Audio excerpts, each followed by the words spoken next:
उन्होंने समीक्षा बैठक बुलाई। तो वो क्या करते हैं कि किसी योजना को सरकार को लागू करना था। अब सरकार ने देखा एक समय के बाद में कि भाई इस योजना में तो ये कमियाँ हैं। या मान के चलो आपको पढ़ाने के लिए हमने कोई योजना बनाई और बाद में हमको पता चलता है कि यार इस योजना में इस तरह की त्रुटियाँ हैं, इस तरह तो नहीं होगा। तो उसको फिर हमने क्या किया, उसकी समीक्षा की बैठ करके मीटिंग की और एक समीक्षा में ये बात निकली कि नहीं, अब जो है ना इसको बदलना होगा। तो इसी को बोलते हैं न्यायिक समीक्षा, जुडिशियल रिव्यू। लेकिन जुडिशियल रिव्यू के लिए एक शर्त है। पहले जो फैसला सुनाया था उस बेंच में मान के चलो आपका मुझे बताओ केशवानंद भारती बेंच में कितने लोग थे? सबसे अच्छा उदाहरण आप इसको जानते हैं। तो आप कहोगे उसमें 13 जजेस थे। 7-6 से उसका डिसीजन आया था, 7 पॉजिटिव थे और 6 नेगेटिव थे। तो कुल कितने जज थे? 13 जज थे। अब अगर उसी मामले में क्योंकि केशवानंद भारती ने कह दिया कि मतलब एंटायर कॉन्स्टिट्यूशन को चेंज किया जा सकता है, सिर्फ बेसिक स्ट्रक्चर को ध्यान में रखना है। पूरे संविधान को बदला जा सकता है, लेकिन मूल ढांचे का ध्यान रखना होगा। तो ये डिसीजन सुना दिया गया। अब इस तरह के किसी मामले की न्यायिक समीक्षा करनी है भविष्य में। तो जजेस जो होंगे वो 13 नहीं होंगे। अगली बार इसकी न्यायिक समीक्षा के लिए जजेस ज़्यादा होंगे। तो मैं आपसे पूछूंगा 13 से ज़्यादा कम से कम कितने हो सकते हैं? ये मेरा आपसे प्रश्न है। तो मैं देखना चाहूंगा मेरी क्लास के स्टूडेंट्स का आईक्यू कितना है, उनका आईक्यू लेवल कितना है, ये हम देखना चाहेंगे। 13 से ज़्यादा बैठेंगे अगली बार, तो 13 से ज़्यादा कितने होंगे कम से कम आपको बताने हैं। ऐसा नहीं 13 से ज़्यादा आप बोल दो कि भैया आपका 33 को बैठा लीजिए, ऐसा नहीं होगा। 13 से ज़्यादा 15 बैठेंगे। कई साथियों ने तो 16 लिखा है। देखो ये कम से कम 14 भी कहते तो मैं मान लेता इनका आईक्यू एकदम 0 है। इन्होंने 16 ऑप्शन चुना है। ऐसे 14 क्यों नहीं सोचिए जरा?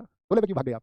15 वाले सारे ठीक है, क्योंकि किसी भी डिसीजन के लिए भी 14 जज अगर ले लेंगे, ऐसा हो सकता है ना वो टाई हो सकता है 7 इधर 7 इधर। तो कभी भी बेंच में जजेस की संख्या जो है वो ऐसे नहीं ली जाती है कि एक इवन नंबर में हम ले लें, सम संख्या में ले लें, क्योंकि वो बराबर बराबर हो सकता है। चांसेस है ना, मान के चलो 10 लोग जज आपने बेंच में बैठा लिया, 14 लोग बैठा लिए तो 7-7 से डिसीजन टाई हो जाएगा।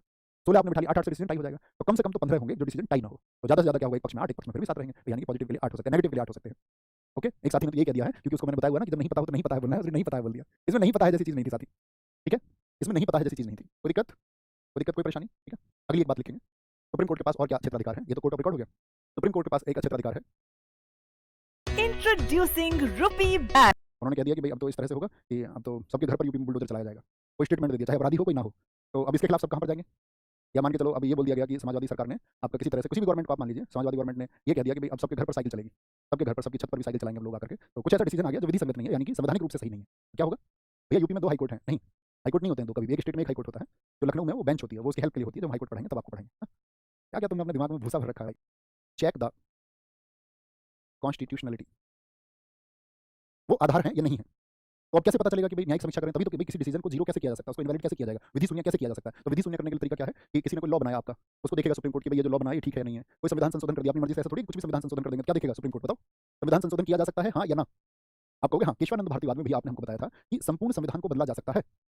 The entire constitution can be amend, उसको संशोधित किया जा सकता है, लेकिन मूल ढांचा प्रभावित नहीं होना चाहिए। तो मूल ढांचा प्रभावित हुआ है या नहीं हुआ है, ये कौन देखेगा? मैं तो देखूंगा नहीं, आप तो देखेंगे नहीं। तो ये अधिकार किसके पास में है? क्योंकि संविधान की व्याख्या का अधिकार किसके पास में है? वो बताएगा ना कि भाई आपने यहाँ पर ये जो चेंज किया है ये तो न्यायिक स्वतंत्रता को कम कर रहा है, और न्यायपालिका की स्वतंत्रता ये तो मूल ढांचा है, तो तुम्हारा कॉन्स्टिट्यूशनल अमेंडमेंट इनवैलिड है। आपने ये कानून बनाया है, ये तो देश में जो बंधुत्व की परिभाषा सुप्रीम कोर्ट के अनुसार है उसको प्रभावित कर रहा है, ये नहीं चलेगा। कार्यपालिका ने कोई ऑर्डर दे दिया, उस ऑर्डर में कहा गया कि भाई ये जो ऑर्डर है आपका ये तो पंथनिरपेक्षता पर प्रश्न चिन्ह है, इसको इनवैलिड करो। कोई कार्य कर रही है एग्जीक्यूटिव, उस कार्य को देखा जाएगा कि ये तो जो है प्रस्तावना में जो मूल तत्व हैं, जो हमारे संविधान के मूल तत्व हैं, वो इफेक्ट नहीं होने चाहिए। बात समझ गए? बात क्लियर है? तो क्या होते हैं कि 3 आधार बनते हैं किसी भी चीज़ को कैंसिल करने के। क्या बोलेंगे? संवैधानिकता की जांच जो है वो 3 आधारों पर होती है। 3 आधार कौन-कौन से होंगे? पहला आधार क्या बोलेंगे? मौलिक अधिकारों पर कोई प्रभाव तो नहीं पड़ रहा है। मौलिक अधिकार प्रभावित तो नहीं हो रहे हैं, ये देखा जाता है। मौलिक अधिकारों से असंगत है, यानी मौलिक अधिकारों के अनुरूप नहीं है। पहली चीज़ तो ये देखी जाएगी। क्या बोलेंगे? इज़ नॉट कंसिस्टेंट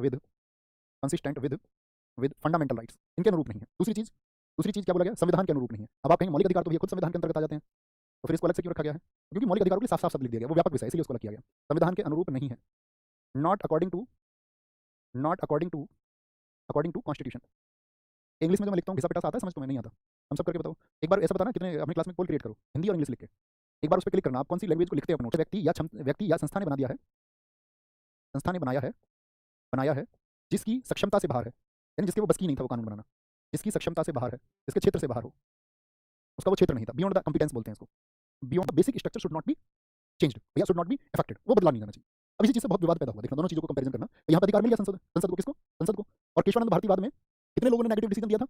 मैंने कल भी आपको बताया, वो जो नेगेटिव डिसीजन देने वाले थे उसमें से 3 कौन थे? सीनियरिटी में थे, जो चीफ जस्टिस ऑफ इंडिया हो सकते थे। इंदिरा गांधी जी ने क्या उनको चीफ जस्टिस ऑफ इंडिया होने दिया था? 3 लोगों को। आप कहेंगे नहीं, उनकी जगह किसको बनाया गया था ये आपको बताना है। अजीत नाथ रे को बनाया गया। ठीक है, अजीत नाथ रे वो थे जिन्होंने पॉजिटिव डिसीजन दिया था, यानी कि संसद को पावर मिल रही है यहाँ पे या नहीं? पार्लियामेंट को पावर्स मिल रही है। तो पार्लियामेंट में कौन है आपका? ये समय है इंदिरा गांधी का। तो इंदिरा गांधी जी तो जो पॉजिटिव में थे, संसद को पावर देने के पॉजिटिव मूड में थे, उनसे खुश थी। देखो यहाँ पर हुआ क्या है, आप सबको पता होना चाहिए 25 जून 1975 को इस देश में ब्लैक डे मनाया जाता है। 25 जून 1975 क्यों है?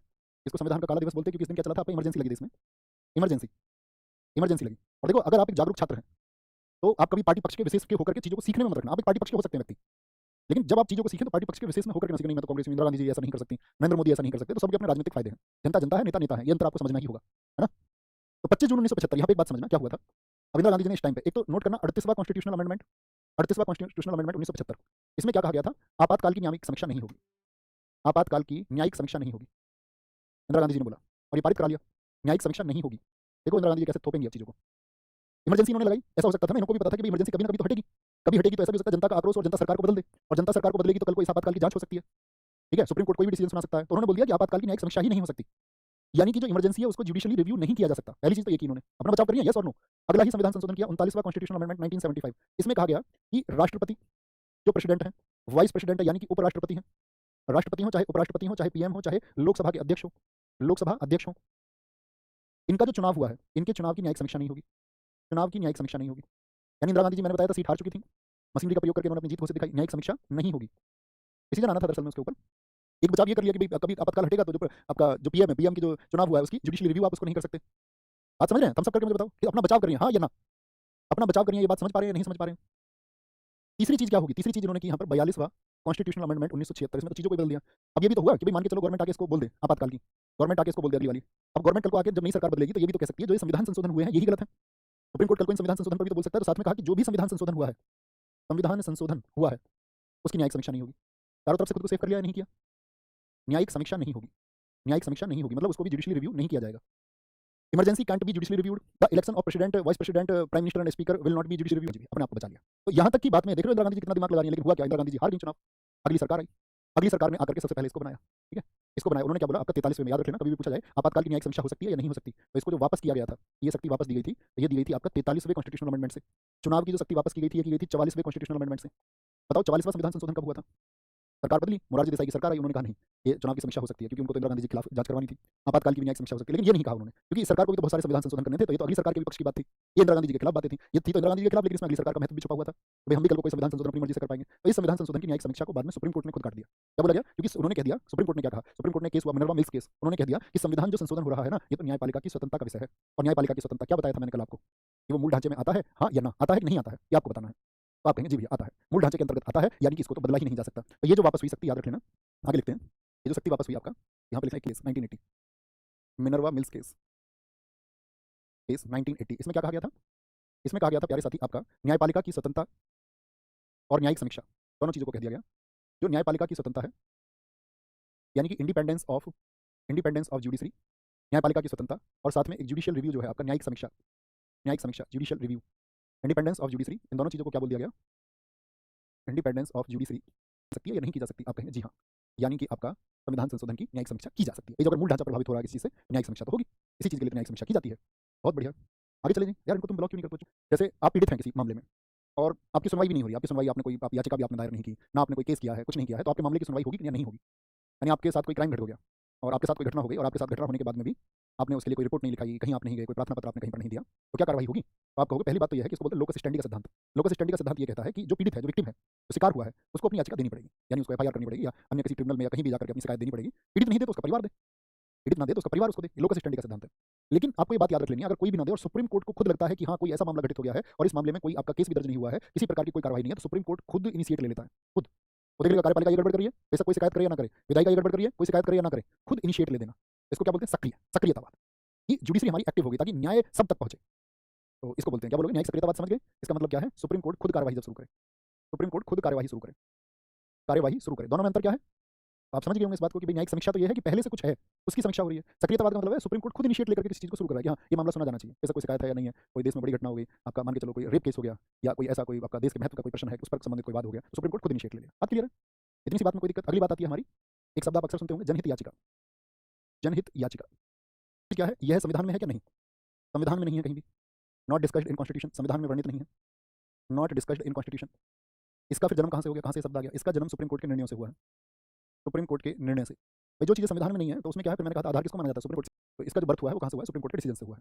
कैसे इसका बर्थ हुआ? तो एक बहुत केस हुआ 1979 में, उस केस को लिखना, 1979 का केस है, हुसैन आरा खातून वर्सेज बिहार राज्य वर्सेज बिहार स्टेट, 1979 का है। अब देखो ये केस क्या है, दरअसल में हुसैन आरा एक कैदी थी, और हुसैन आरा जो कैदी हैं आपने देश में देखा होगा, जैसे मान के चलो आपको किसी मामले में जो सजा सुनाई गई वो 2 वर्ष की सजा सुनाई गई, और किसी वजह से 2 वर्ष सजा के बाद में आपको जेल में बंद रहते हुए 2 वर्ष हो गए हैं, तो आपको छोड़ दिया जाना चाहिए या नहीं?